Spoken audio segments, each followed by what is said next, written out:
श्रोता प्रेमियों, मैं राम सागर शास्त्री आप लोगों के समक्ष रखने जा रहा हूं एक प्रसंग, इंदल हरण की कथा। यान विराजो कंठ पर सरस्वती जगदम्ब, इंदल हरण बखानता करो कृपा अभिलंब। देखिए, महाभारत के जितने योद्धा थे उनका युद्ध से जब मन नहीं भरा तो मरकर उन्होंने दूसरा जन्म लिया और आला उदल पृथ्वीराज आदि के रूप में अवतरित होकर पुनः संग्राम किया। इनमें आला को धर्मराज युधिष्ठिर का अवतार माना जाता है और उनके भाई उदल को बभ्रु वाहन का अवतार बताया जाता है। माहिल को शकुनी का और पृथ्वीराज की पुत्री बेला को द्रौपदी का अवतार माना गया है।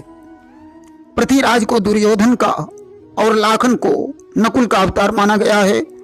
ढेवा को सहदेव का तथा ब्रह्मानंद को अर्जुन का, चौड़ा ब्राह्मण को द्रोणाचार्य का और धाधु को दुशासन का, पृथ्वीराज के पुत्र ताहर को कर्ण का, आला के पुत्र इंदल को अभिमन्यु का तथा ताला सैयद को भीम का अवतार माना जाता है।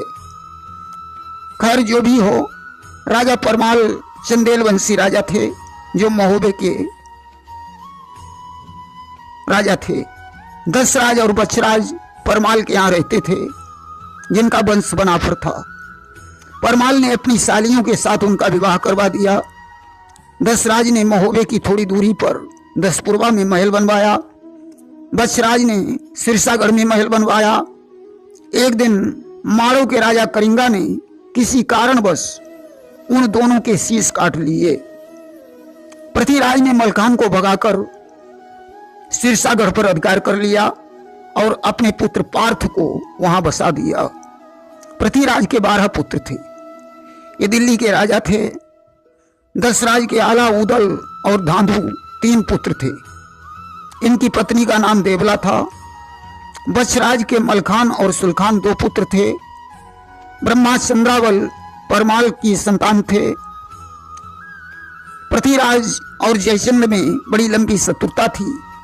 पृथ्वीराज ने जयचंद की पुत्री संयोगिता का हरण किया था। लाखन का जन्म राजा जयचंद के भाई रतिभान की पत्नी तिलका से हुआ था। इन्हें राजा चक्रवेन का नाती माना जाता है। उदल की मृत्यु पृथ्वीराज के द्वारा हुई थी। आला को भाई के मरने पर बड़ा क्रोध आया और वे पृथ्वीराज पर टूट पड़े। पृथ्वीराज बुरी तरह घायल हो गया। उस समय आला के गुरु गोरखनाथ जी आ गए। उन्होंने जीवन दान देने को कहा। आला ने उसे माफ कर दिया। आला देवी शारदा के परम भक्त थे। मलखान पर देवी हिंगलाज की कृपा थी। युद्ध समाप्त होने के बाद आला ने संन्यास ले लिया। वे अमर हो गए। पृथ्वीराज को मोहम्मद गोरी ने बंदी बनाया। मोहम्मद गोरी पृथ्वीराज के द्वारा मारा गया। चंद्रवरदाई और पृथ्वीराज आपस में एक दूसरे के हाथों से मरे। आला का विवाह नैनागढ़ में हुआ था। इनकी पत्नी का नाम मछला था। फुलवा उदल की पत्नी थी। इंदल आला की रानी मछला के पुत्र थे। आला की कुल 52 लड़ाइयां बताई जाती हैं। देखिए, महाभारत में शकुनी और द्रौपदी युद्ध के कारण रहे और आला की कहानी में माहिल और बेला दोनों युद्ध के कारण रहे। द्रौपदी के जब राज रानी बनने का नंबर आया तो सारे वीर वीरगति को प्राप्त हो चुके थे। इधर बेला जो पृथ्वीराज की पुत्री थी, उसके गौने में सभी वीर समाप्त हो गए। एक कवि ने लिखा है कि सुना आला उदल की सेना थी भारी, बने जिनके दुश्मन कई तेगधारी, जो माहिल ने चुगली चलाई न होती, तो वीरों की शायद सफाई न होती। आइए, अब हम आपको कहानी की तरफ ले चल रहे हैं। देखिए, माहिल उदल से बहुत जलता था कि माहिल को नहीं चैन हृदय में खूब विचार करे, होए मुझे आराम जादिना उदल शत्रु मरे, जाल अपना फैलाऊंगा लगे हमारा दांव शत्रु उदल मरवाऊंगा, कपट नहीं खाली जाएगा कहता मेरा हृदय न उदल बचने पाएगा, अभी महुबे में जाऊंगा, हाल चाल बतलाए कपट का जाल बिछाऊंगा। उदय चंद है आज्ञाकारी, करे जोड़ में तोड़ चुगल की महिमा है न्यारी। आज माहिल विचार करते हैं कि मैं किसी दांव पींच से उदल को मरवा डालूंगा। जेठ का दशहरा है, बिठूर घाट पर मेला है, मैं उदल से कहूंगा कि गंगा नहाने के लिए चलो, वो मेरी बात को कभी ठुकराएगा नहीं। आज तो लिल्ली घोड़ी पर सवार होकर माहिल महोबे में पहुंचे। उन्होंने उदल से कहा आज जेठ का दशहरा है, बिठूर घाट पर भारी मेला लगा है, इसलिए उदल बड़े भैया आला से आज्ञा लेकर गंगा स्नान के लिए मेरे साथ चलो। उदल ने आला से आज्ञा मांगी। आला ने उदल से कहा तुम बड़े झगड़ालू हो, वहां तमामों राजा आए होंगे, तुम किसी न किसी के साथ झगड़ा कर दोगे। उदल ने कहा आप बेफिक्र रहें, मैं किसी के साथ झगड़ा नहीं करूंगा। आला ने ढेबा से कहा भैया तुम उदल के साथ चले जाओ। उदल जाने की तैयारी करने लगा, तब तक आला की पत्नी मछला आ गई। उसने कहा स्वामी मैं भी देवर के साथ स्नान करने जाऊंगी। मछला का पुत्र इंदल जवान था, उसने कहा मैं भी चाचा के साथ गंगा नहाने जाऊंगा। आला ने पहले तो बहुत मना किया, इसके बाद आज्ञा दे दी कि ठीक है चले जाओ। कुछ लोगों का ऐसा विचार है कि उदल को जब अपना तंबू लगाने की जगह नहीं मिली तो उसने पृथ्वीराज के तंबू को उखाड़ कर वहां अपना तंबू लगाया। पृथ्वीराज के साथ युद्ध हुआ। उदल के साथ 80,000 की फौज थी।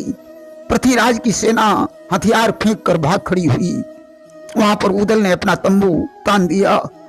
कवि ने लिखा है कि अब तो 80 सहस फौज उदल ने सजवाई, करीन जरा अबार पहुंचे गंगा पर जाई, नजर चौतरफ उठाई है, टहले चारों ओर जगह नहीं पड़ी दिखाई है।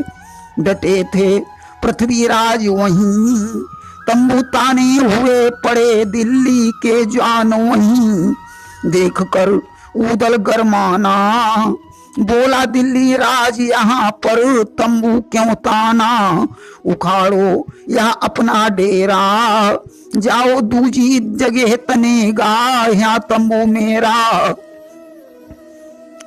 कि इस पर सुनकर बैन क्रोध दिल्ली पति को आयो, धनुष बाण को खींच एकदम नाहर गुर्रायो, मच गयो सब दल में हल्ला, कराबीन पिस्तौल चल उठे बरछी और भल्ला, बार पर बार हुए भारी, टूट पड़े सरदार मची रण में हाहाकारी, लखो जब उदय चंद पैना, डारी भगी हथियार भूमि पर पृथ्वी की सेना, जीत के बज उठे कंबू, उसी जगह पर तने प्रेम से उदल के तंबू। उदल के तंबू में ढोल और नगाड़े बज रहे थे। कन्नौज के राजा लाखन का थोड़ी दूरी पर तंबू लगा हुआ था। उन्होंने एक हरकारे से कहा जाओ इन लोगों से कह देना लाखन का आदेश है, ढोल नगाड़े नहीं बजेंगे। हरकारे ने जाकर उदल से कहा तो उदल बोले हम महोबे वाले हैं, काल से भी नहीं डरते, जाकर अपने महाराज से कह देना ढोल नहीं बंद होगा। ढेबा ने कहा उदल तुम्हारा दिमाग खराब हो गया, राजा जयचंद ने हमेशा हम लोगों की मदद की, उनसे संबंध बिगाड़ना चाहते हो, चलो और लाखन से क्षमा मांगो। आज शोर बंद कर लाखन के पास पहुंचे, बोले आपकी आज्ञा स्वीकार है। लाखन गले से मिले, उन्होंने कहा जाओ अब खूब ढोल नगाड़े बजाओ, इन्हें बजाने का आज ही तो मौका है। इधर मेला घूमने के लिए बलख बुखारे के राजा अभिनंदन की पुत्री चित्रलेखा अपने भाई हंसराज और केसर नटनी के साथ आई हुई थी। उसने दानू के विवाह में इंदल को देखा था। उसी दिन उसने प्रण किया था कि मैं इंदल के साथ ही अपना विवाह करूंगी। जब उसने महोबे का डेरा देखा, वह इंदल की खोज में लग गई। कुछ लोगों का विचार है इंदल का मुंडन होने वाला था, देखो इंदल कोई बच्चा नहीं था, इंदल जवान था। मछला के स्नान के बाद जब उदल, ढेबा, इंदल नहाने चले तो उन्होंने मल्लाह से नाव मंगवाई कि उस पार स्नान करेंगे। चित्रलेखा ने केसर नटनी का रूप बनाया और वह दूसरी नाव पर सवार हो गई। नाव जब बीच धार में पहुंची तो उसने जादू की पुड़िया निकालकर पीछे से उदल और ढेबा पर डालकर उन्हें बेहोश कर दिया और इंदल को तोता बनाकर एक पिंजरे में बंद करके घर लौट आई। इधर ज्यों धांधु और उदल, ज्यों ढेबा और उदल को चेतना आई, उन्होंने देखा इंदल कहां है, रोने चिल्लाने लगे। विचार किया ऐसा तो नहीं इंदल गंगा में डूब गया हो। कहारों से कहा गंगा जी में खोज करवाओ। खोज करवाई, इंदल नहीं मिला। दोनों मछला के पास पहुंचे, सारी हकीकत बताई। अब तो मछला विलाप करने लगी। माहिल भी वहीं पर खड़े हुए थे कि ढूंढे मिलान कुमर तो मछला फूट फूट रोई। उदल नीर बहाए कहे मैंने पूंजी खोई। हाल जब भैया पूछेंगे क्या देंगे तब जाव सिर्फ हम छाती कूटेंगे। प्राण मैं अपने तज दूंगा, खींच म्यान से तेग शीश मैं अपना काटूंगा। रोए रही गैया सी मैया कहाँ गमायो आज हाय। इंदल जैसो छैया पछारे रह रह कर खाती। हाय विधाता आज भयो क्यों इतनो उत्पाती। उदल कह रहा है जब मैं घर जाऊंगा तो भैया आल्हा को क्या जवाब दूंगा। मछला पछाड़े खा खा कर रो रही है। जो ऐसा हाल देखा माहिल लिल्ली घोड़ी पर सवार हुए। उदल बोला मामा तुम कहां जा रहे हो। माहिल ने कहा मामला गड़बड़ है, मैं जाकर आल्हा को समझा दूंगा। तुम्हारे लिए 5 महीने की मोहलत मांग लूंगा। 5 महीने में तुम इंदल का पता लगा लेना। हो सकता है कोई जादूगरनी उसे जादू करके ले गई हो। उदल ने कहा ठीक है मामा जाओ। कि अब तो करी न देर वहां से माहिल धरी धारे। और आला से कहा मंडलीक अनर्थ हो गया क्या कि इंदल सुत को मार उदय चंद गंगा पर आए। जुल्म उदल ने कर डारो जो कुछ देखा आज बतावन आए हम द्वारे। आला ने कहा मामा क्या यह आवाज सत्य है।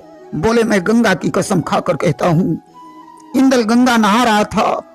जब उसने डुबकी मारी और बाहर अपना सिर निकाला, उदल ने तलवार से उसका शीश काट दिया और मछला से कहा तुम्हें मेरी रानी बनना पड़ेगा। मछला ने जब इनकार किया तो उदल ने उसके मुंह पर एक तमाचा मार दिया। मछला भी आ रही होगी कि आ रही है मछला दौड़ी।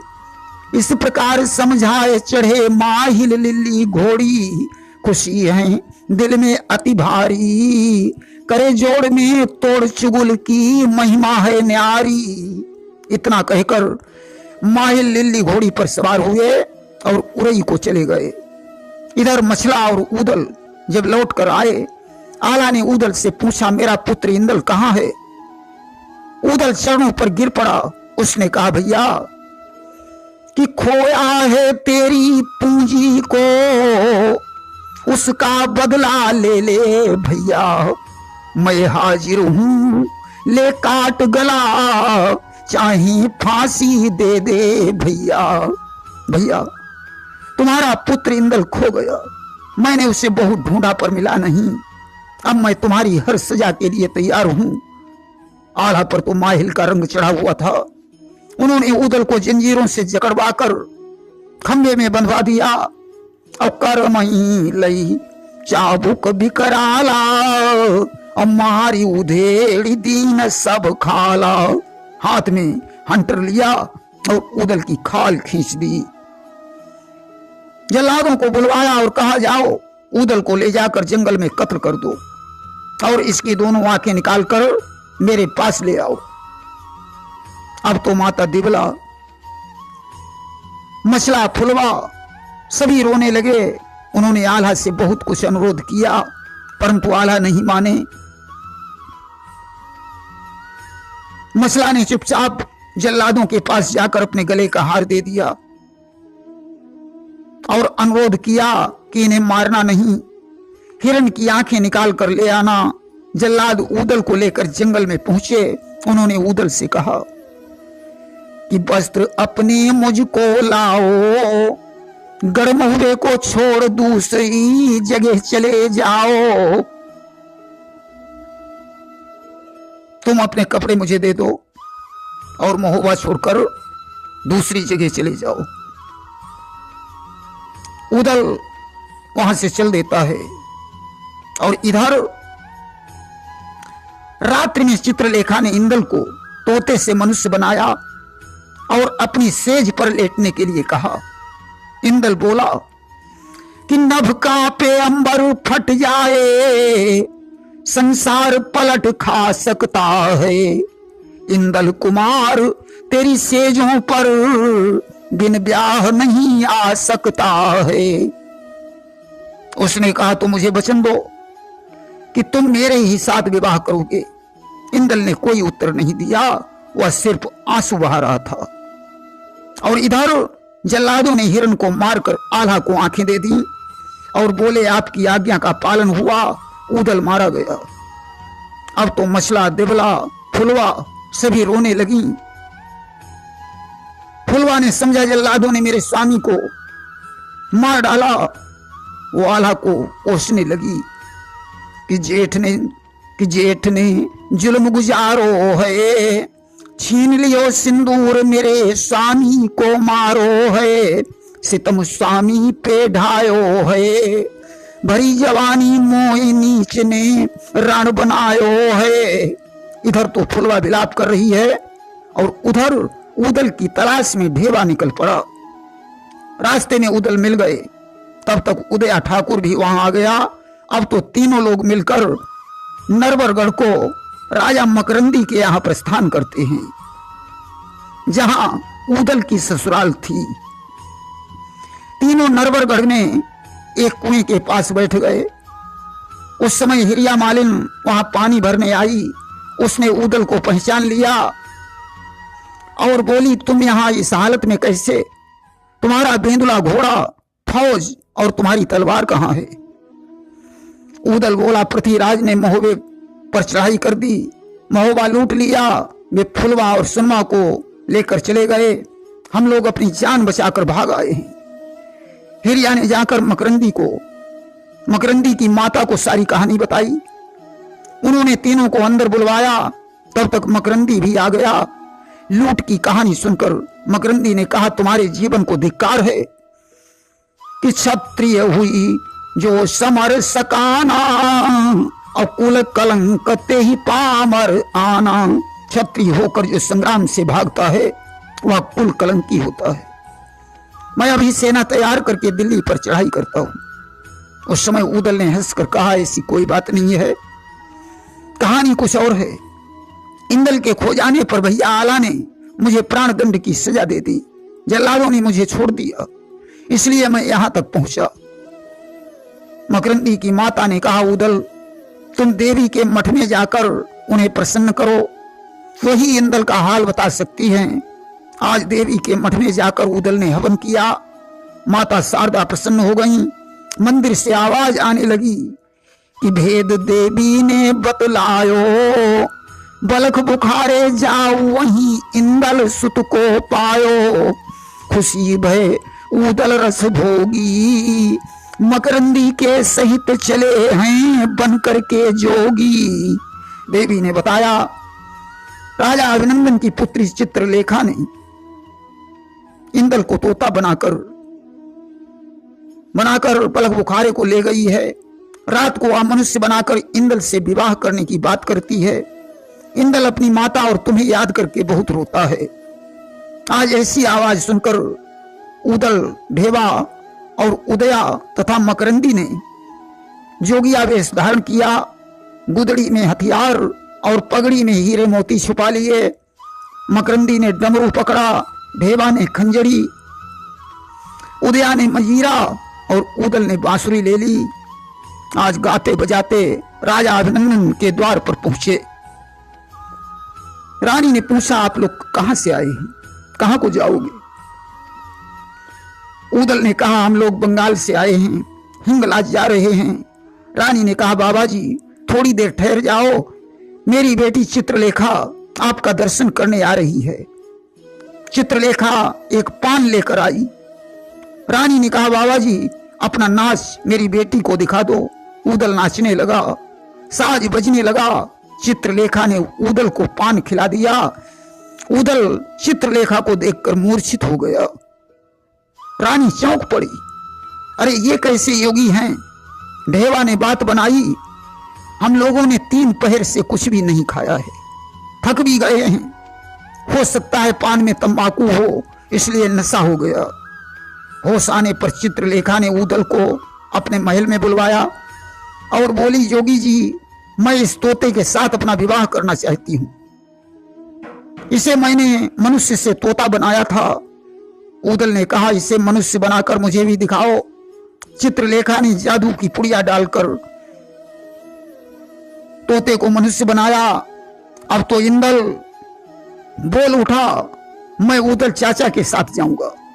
चित्रलेखा बोली, पहले मेरे साथ विवाह करो। उदल ने कहा, बेटी मैं तुम्हें वचन देता हूं, तुम्हारा विवाह इंदल के ही साथ करवाऊंगा। चित्रलेखा ने गंगाजली उठवाई। उदल बोला, चोरी से विवाह करने पर हमारी शान में बट्टा लग जाएगा, इंदल को मेरे साथ जाने दो।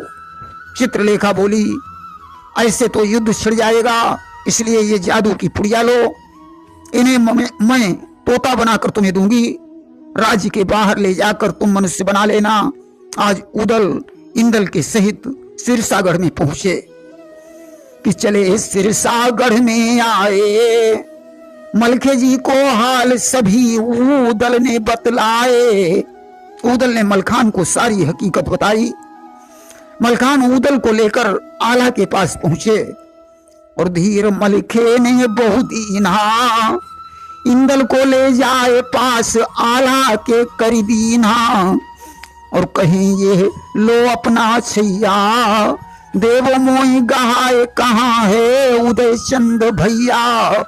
उन्होंने आला से कहा, ये रहा आपका पुत्र इंदल, अब हमारा भाई उदल कहाँ है? अब तो आला की आंखों से आंसू टपकने लगे। आज आला ने तलवार निकाली, ज्यों अपने पेट में मारनी चाहिए। मलखान ने हाथ पकड़ लिया, बोले, चिंता मत करो, उदल अभी जिंदा है। कि करो मत दिल में अंदेशा, है इंदल को ब्याह देखती राह चित्रलेखा। मलखे ने कहा, इंदल के विवाह की तैयारी करो। आज मलहना, दिबला, फुलवा ने इंदल के विवाह की तैयारी शुरू कर दी। मलखे ने उदल को बुलवा लिया। महोबे और सिरसा की फौज तैयार की। बलख बुखारे में भयंकर लड़ाई हुई। चित्रलेखा को बहू बनाकर महोबे में ले आए। देखिए, ये वीरों की गाथा है। गाथा और माठा में कोई अंतर नहीं होता है।